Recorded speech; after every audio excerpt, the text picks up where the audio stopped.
Round 2 of the AMA District 17 GP series in my first round of 2019 is taking place today at Tri-City Motorcycle Club. Now, going into this event, I don't think anyone is expecting this, but 138 riders total, 22 riders in the 12 to 29C class. This is one of the largest turnouts I have ever seen based on results, and I think one of the largest turnouts anyone that's ever done GPs has ever seen. So that is awesome. However, that's going to shake things up a lot for points. So, for those of you who don't know what a GP is, it's like a combination of a hare scramble and motocross race. It's the quote unquote easy trails and the easy parts of motocross. Um, it's a two moto event. The first moto is a dead engine start, so it's a start like the hare scramble guys are used to. The second moto is a live engine start, so like what the motocross guys are used to. So it's either 5 laps or 20-minute motos. And today at Tri City, it's 5 laps. So it's really a race for both motocross and hare scramble racers, and it's a fun time all around. So, with all that being said, let's get into the start. So, as I said, dead engine start, 22 riders in our class. Let's get this thing underway. So, I tried starting my bike up in gear again, and it wasn't firing, but we got it figured out, and we'll talk more about that in the next video.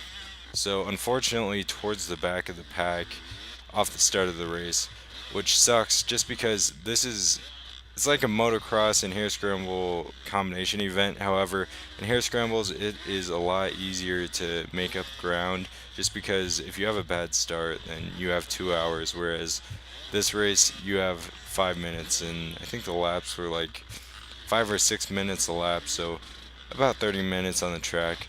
Regardless, make a few passes right off the start, which is very beneficial. The more ground you can make up off the starts, the better, which is why you obviously want to get a good start, just because you can hold your ground, and if you get ahead, then it's harder for everyone else to catch up to you. So right off the start, when you enter the woods, this big uphill, and this guy loses his balance, which makes me have to stop just because I'm in a rut, and some guys get around me, unfortunately. But it is what it is. I mean, it's C-class racing. That's going to happen. People are going to get stuck, especially if you're in the back of the pack off the start. But I should say, we got a ton of rain the night before the race, which practice was just brutal, to say the least. But the track shaped up awesome. So a huge shout out to the Tri-City Motorcycle Club for keeping the race on, not canceling, just because I know 95% of other promoters would cancel after rain like what they got. But the track turned out perfectly. Little to no problems in the sections that got bad. They took out or routed around. So coming in here now, ending the first lap, nothing really happened. It was just mainly single file C-class racing, but I should say, I said after the WFO round 1 that I was going to ride my bike more often. Well, right now, the track that I ride is underwater, so I never got to ride, so this is my second ride of the year. But still, I think I'm doing somewhat okay. I got around a guy right there, so he's in my class. There were no classes ahead of us, so every pass would be considered a guy that's in my class. And in this moto, we're race number 4 of 5 of the day. It's the 12 to 29C and 30 plus C. I believe there were 4 guys in the 30 plus C. So this is towards the end of the lap. Go through this small motocross section, and there's this steep uphill, which during the practice it was just hard to get up just because it was so slippery. Obviously, all the rain was gonna go down this hill and make it real slick, but it got better as the day progressed. Obviously, like right now during the video, the sun is out. Give this guy a little rev, let him know I'm behind him. he pulls over, get around him and say thank you. I always try and say thank you when people let you by, just because they should let you by if you're faster, but it's a race, so they don't have to. So them letting you by is giving up some of their time during the race. So a thank you is always necessary. Go up this uphill, and then we're off to the end of lap 2. Aside from those two passes, again, nothing really too interesting happens.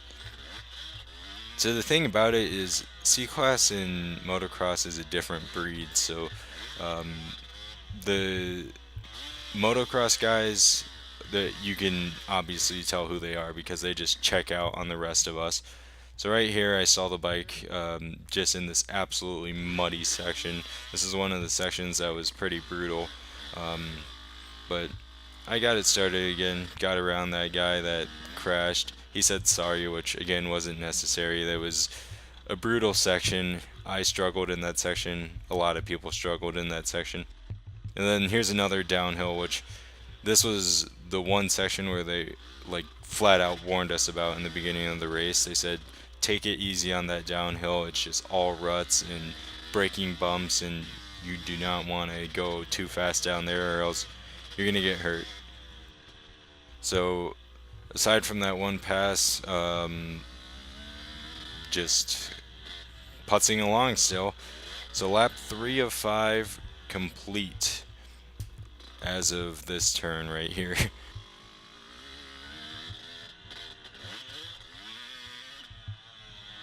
So to give you a little sense of what the trail was like, here's a little clip of just me riding.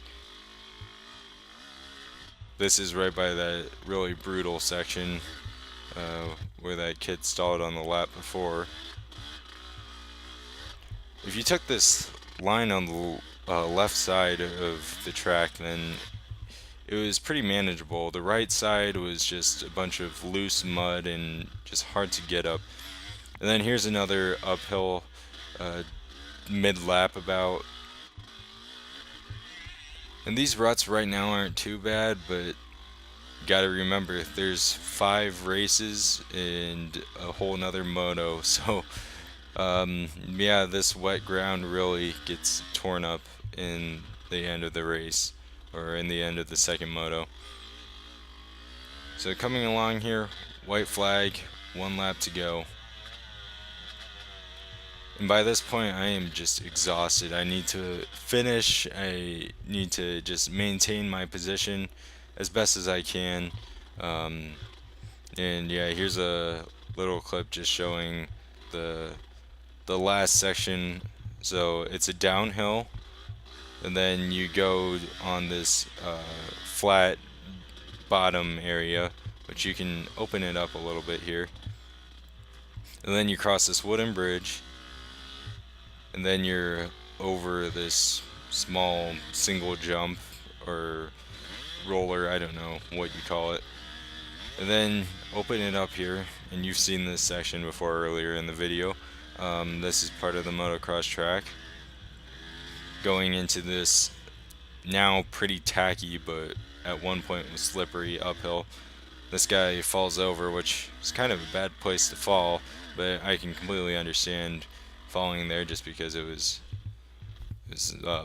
steep uphill, and probably if you stayed on the left side it was slick compared to the right. So finished up, I got 15th of 22. So with a bad start, bad conditioning, I mean, what more can you expect?